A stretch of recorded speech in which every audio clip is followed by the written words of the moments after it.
Mike Hosking Breakfast, 6 to 9 weekdays on Newstalk ZB. G'day there. Part of the day of upset or protest or whatever the Maori Party are calling it tomorrow is about the way they feel they're being treated by this new government.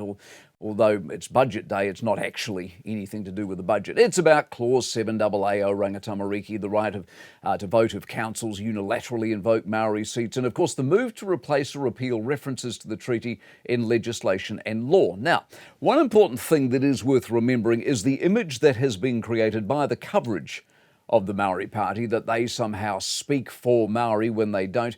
They speak for a very, very, very small section of Maori. Now, how do we know this? Well, one, their vote, which is tiny, and two, 66% of the leadership of the government is indeed Maori themselves. Winston Peters and David Seymour are Maori, and they want nothing to do with the Maori Party way of approaching how this country is run.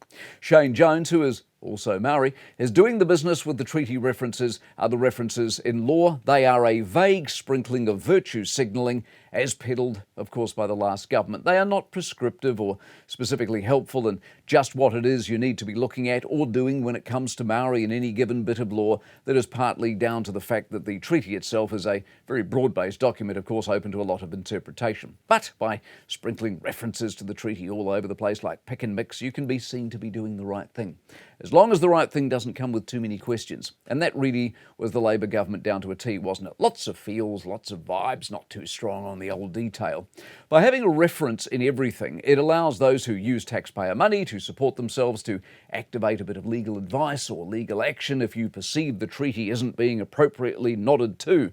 Now, to cover themselves, those who have to adhere to these sort of practices then go about falling over themselves trying to second guess what an appropriate nod might look like in the hope they don't upset anybody. No one's better off, apart from those who make a living off the gravy train, of course. Everyone's confused, if not angry and angsty, and a lot of time and money has been wasted in the ensuing period. So, if the Maori Party want to waste some more time tomorrow moaning, that's okay by me, and indeed it could well be a very small price to pay if in fact Shane Jones is successful in ending the circus. The Mike Hosking Breakfast, 6 to 9 weekdays on Newstalk ZB.